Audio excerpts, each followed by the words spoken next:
What's up, fellow gym owners? I am Jay Cohen. I don't know why I did a weird dance. I own Locomotion Fitness in Charleston, South Carolina. I've been with Two Brain Business since 2016. I try and pass along my hard lessons to you. And today I want to talk to you about a big myth, maybe one of the biggest myths. It's one of the stories that we tell ourselves, and it's what's holding us back from having the business that is the one that's of our dreams. And that story is, I don't have enough time to work on my business. Really, you can just stop with, I don't have enough time. That's the story. You do have enough time. You especially have enough time to work on your business. And I get it. I get where you are so deeply. That's why I do these videos. I've been there. I first started this gym in 2016. We opened in 2017, and I wore every hat. My business has 28 defined roles and tasks. And when I started, I was me, and I had 2 part-time coaches, and all they did was coach like 2 hours a week each, and that was it. And I was the marketer, and I was the salesperson, and I was social media, and I was writing emails and doing lead nurture and planning events and building community. And I get it. I know how hard it is. And at the same time, if I can get out of it, I know that you can get out of it. And I know when you're lost in it, it doesn't feel that way. But you did not open a gym only to coach.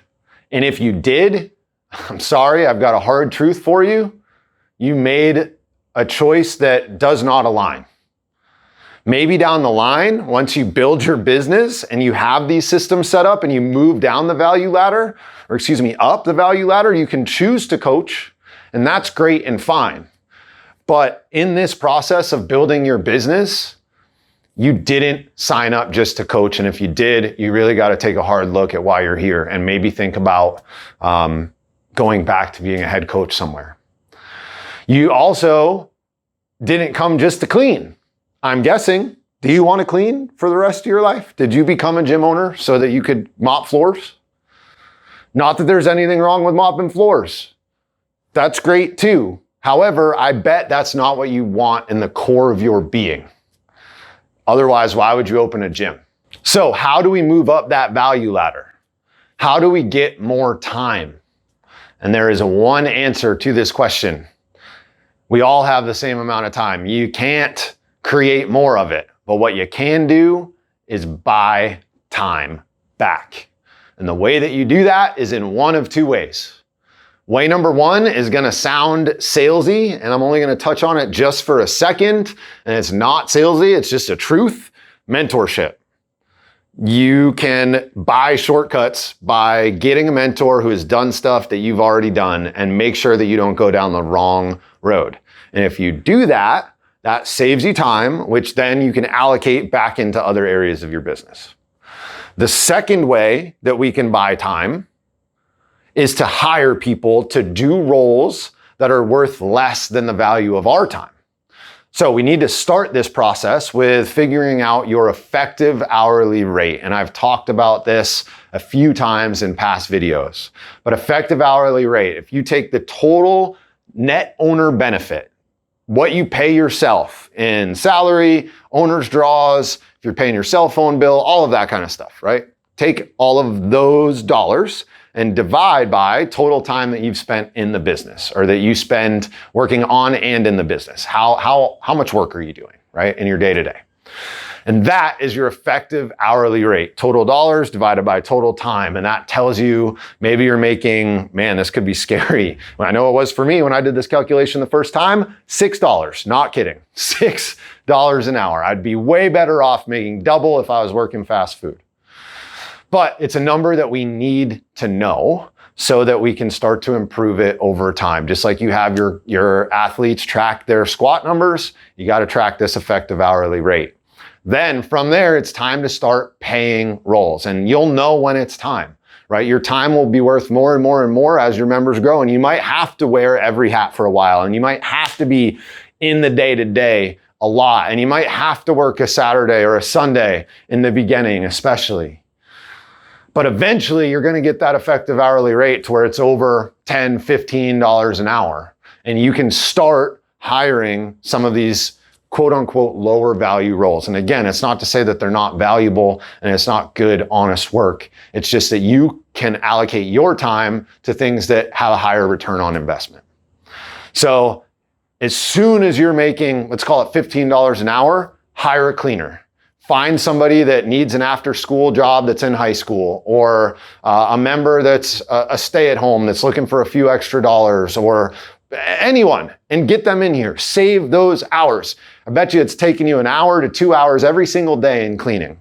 Imagine if you had 10 to 15 hours more a week and you were able to reinvest that time each week into learning, let's call it social media marketing. And you were able to build out a campaign that generates $10,000.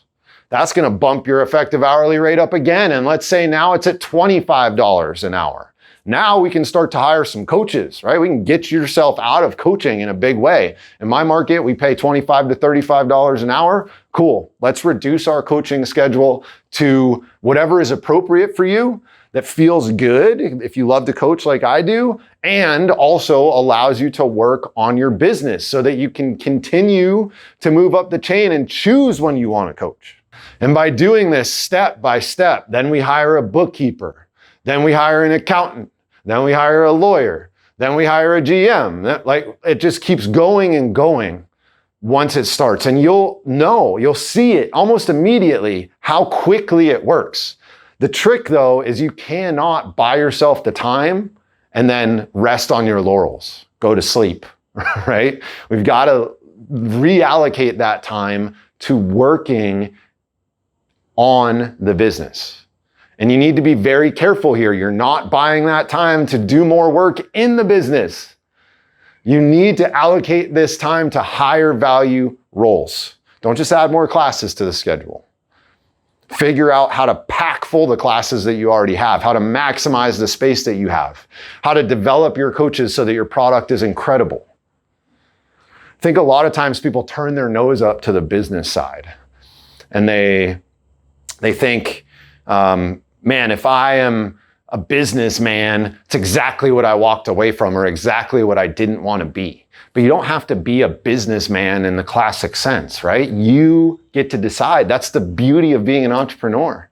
You get to be a businessman and a coach, but only if you earn it. So that's my encouragement to you today. Work your way up that value ladder. Stop telling yourself the story, I don't have enough time to work on my business. You do. And sometimes it means taking a risk. And man, oh man, are you willing to bet on yourself? Be smart with your money. I'm not telling you to make stupid decisions. Don't throw the baby out with the bathwater. Ultimately, though, as an entrepreneur, you have to take on risk. So ultimately, the question is, do you believe in yourself or do you not? All right, guys, I am Jay Cohen. This is the Two Brain Business YouTube channel where we try and teach you awesome stuff as a fitness business owner. If you like this video, give me the thumbs up. What's your effective hourly rate? Leave it in the comments if you feel comfortable with it. I can tell you that mine is over $200 an hour, and that feels pretty darn good. As somebody who was a dumb Marine, who was a drug addict back in the day, if I can do it, you can do it. Hopefully I'll see you guys next time. Subscribe to this channel, hit that thumbs up button. Go get it.